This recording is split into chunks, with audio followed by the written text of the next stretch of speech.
Hello. ഏതോ ഒരു സിനിമയിൽ നമ്മുടെ ഉർവശി ചേച്ചി ഉണ്ടല്ലോ, ഒരു പെട്ടി കൊണ്ടുവന്നിട്ട് ആ പെട്ടിയിൽ നിന്ന് ഓരോ ഐറ്റംസ് ഒക്കെ ഇങ്ങനെ പുറത്തെടുത്തിട്ട് ഇത് ഞാൻ ആദ്യമായിട്ട് മാവിനെ അറിഞ്ഞ കല്ല്, ഇത് ഞാൻ കുഞ്ഞായിരുന്ന പെട്ടുടുപ്പ് എന്നൊക്കെ പറഞ്ഞിട്ട് കാണിക്കുന്നുണ്ടല്ലോ. അതുപോലെ എൻ്റെ ഒരു പെട്ടിയാണ് കേട്ടോ ഈ ഒരു ഐറ്റം എന്ന് പറയുന്നത്. അപ്പോൾ ഈ പെട്ടിയിൽ ഞാൻ വാല്യൂ ചെയ്യുന്ന ഒരുപാട് ഐറ്റംസ് ഞാൻ സ്റ്റോർ ചെയ്ത് വെച്ചിട്ടുണ്ട്. അപ്പോൾ ഫസ്റ്റ് ഞാൻ കാണിക്കുന്ന ഒരു ഗ്രീൻ കളറുള്ള ബാഗ് എന്ന് പറയുന്നത് എൻ്റെ ലൈഫിൽ ഞാൻ ആദ്യമായിട്ട് യൂസ് ചെയ്തൊരു ബാഗ്. എനിക്ക് കുട്ടിക്കാലം തൊട്ടേ ഈ ബാഗിനോട് ഭയങ്കര ക്രേസ് ആട്ടോ. ബാഗ്, വാലറ്റ്സ് എന്ന് പറഞ്ഞാൽ എനിക്ക് ഭയങ്കര ഇഷ്ടമാണ്. പിന്നെ അതൊരു സീഷെല്ലാണ്. പിന്നെ ഈ ഒരു കുങ്കുമച്ചപ്പാട്ടോ കാണാൻ നല്ല ഭംഗിയുള്ളതിനെ കൊണ്ട് ഞാൻ അങ്ങനെ എടുത്തു വെച്ചാണ്.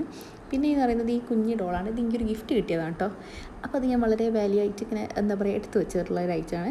പിന്നെ ഈ ഒരു പൗച്ചിൽ കാണുന്നതെന്ന് വെച്ചിട്ടുണ്ടെങ്കിൽ എൻ്റെ ഫേവറേറ്റ് ആയിട്ടുള്ള ഒരു ബ്രേസ്ലെറ്റ് പൊട്ടിപ്പോയപ്പോൾ അതിൻ്റെ ബീഡ്സ് ഞാൻ എടുത്ത് വെച്ചാൽ കേട്ടോ. ഞാൻ പഠിക്കുന്ന സമയത്ത് ഇതുപോലത്തെ ഇങ്ങനത്തെ വുഡൻ ബീഡ്സ് വരുന്ന ബ്രേസ്ലെറ്റ് അല്ലെങ്കിൽ ബ്ലാക്ക് ബീഡ്സ് വരുന്ന ബ്രേസ്ലെറ്റ് ഒക്കെ ഇട്ട് നടക്കുന്ന ഒരു ക്യാരക്ടർ ഉണ്ടായിരുന്നു. പിന്നെ ഈ ഒരു ബോക്സിൽ എന്ന് പറയുന്നത് ഞാൻ ചെറുതിൽ യൂസ് ചെയ്തൊരു ടിക് ടാക്കും, അതുപോലെ റിങ്സ് കേട്ടോ, തം റിങ്ങും അതേപോലെ നമ്മുടെ കുഞ്ഞി വിരലിലിടുന്ന 2 റിങ്സുമാണ് അതിലുള്ളത്. പിന്നെ ഇതെൻ്റെ മാരേജിൻ്റെ നെറ്റിച്ചുട്ടി കേട്ടോ. അത് ഞാൻ അങ്ങനെ തന്നെ ഒരു ബോക്സിലാക്കി എടുത്ത് വെച്ചിട്ടുണ്ട്. പിന്നെ ഈ കാണുന്ന ഒരു കുപ്പായ ഉണ്ടല്ലോ, അതായത് ഈ ഒരു ഉടുപ്പ് 25 ഇയേഴ്സ് ഓൾഡായിട്ടുള്ളൊരു ഉടുപ്പാട്ടോ. അതായത് ഞാൻ നഴ്സറി പഠിക്കുന്ന സമയത്തെങ്ങാനും ഒപ്പനയിൽ മണവാട്ടിയായിരുന്നു അപ്പോൾ ഞാൻ ഇട്ടിട്ടുള്ള ഒരു ഉടുപ്പാണ് കേട്ടോ. അത് എൻ്റെ ഉമ്മ എടുത്ത് വെച്ച് പിന്നെ ഉമ്മൻ്റെ കയ്യിൽ നിന്ന് ഞാൻ വാങ്ങിച്ചിട്ടോ. ഈ ഉടുപ്പ് കണ്ടാൽ തന്നെ അറിയാൻ പറ്റും 10-25 വർഷം പഴക്കമുണ്ടിൽ കാണാനുണ്ട്. പിന്നെ എന്ന് പറയുന്നത് ഈ ഒരു പെർഫ്യൂമാണ് കേട്ടോ. എൻ്റെ ഫേവറേറ്റ് ആയിട്ടുള്ളൊരു പെർഫ്യൂമായിരുന്നു. മെക്കോ എന്ന് പറഞ്ഞിട്ടൊരു പാരീസ് മെയ്ഡ് ആയിട്ടുള്ളൊരു പെർഫ്യൂമാണെന്നുണ്ട്. ഇപ്പോൾ ഗൾഫിലുള്ള സമയത്ത് എനിക്ക് കൊണ്ടു തന്നായിരുന്നു. പക്ഷേ ഇതുപോലത്തെ ഒരു പെർഫ്യൂം പിന്നീട് എനിക്ക് ഒരിക്കലും കിട്ടിയിട്ടുണ്ടായിരുന്നില്ല. പിന്നെ ഇതിൻ്റെ NSSൻ്റെ കാർഡാണ്.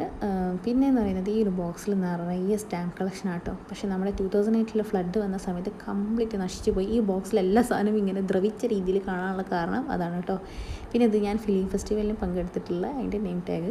പിന്നെ ഇങ്ങനത്തെ കുറച്ച് ചാം ബോട്ടിൽസ്, പിന്നെ കുറച്ച് സീഷെൽസ്, പിന്നെ ഒരു ബോൾ പെൻ ഉണ്ട്, അങ്ങനത്തെ കുറച്ച് ഐറ്റംസൊക്കെ കേട്ടോ. ഇതൊക്കെ ഞാൻ പിന്നെ ഇതാ പറഞ്ഞ ഈ ഒരു ലോക്കറ്റ്. ഈ ലോക്കറ്റിന് ഒരു പ്രത്യേകത ഉണ്ട്, അതായത് ഇത് ഓപ്പൺ ചെയ്യാൻ പറ്റും. ഇത് ഞാൻ ഈ ലോക്കറ്റ് കയ്യിൽ കിട്ടി കുറേ കാലത്തിന് ശേഷം ഇങ്ങനത്തെ ഒരു സംഭവം പറയുന്നത്. പിന്നെ ഇതൊരു ലൈബ്രറി കാർഡാണ് കേട്ടോ. ഞാൻ കൊടുക്കാൻ മറന്നു പോയ ലൈബ്രറി കാർഡാണ്. പിന്നെ ഈ ഒരു വാച്ച് എന്ന് പറയുന്നത് ഞാൻ 10th പാസ്സായ സമയത്ത് എനിക്ക് എൻ്റെ വീട്ടിൽ നിന്ന് വാങ്ങിച്ചു തന്നിട്ടുള്ളതാണ്. ഇതാണ് ഈ ഒരു വാലറ്റ് എന്ന് പറയുന്നതാണ് ഞാൻ എൻ്റെ ലൈഫിൽ ആദ്യമായിട്ട് ഞാൻ സ്കൂളിൽ കൊണ്ടുപോകാൻ വേണ്ടിയിട്ട് യൂസ് ചെയ്തിട്ടുള്ള വാലറ്റ്.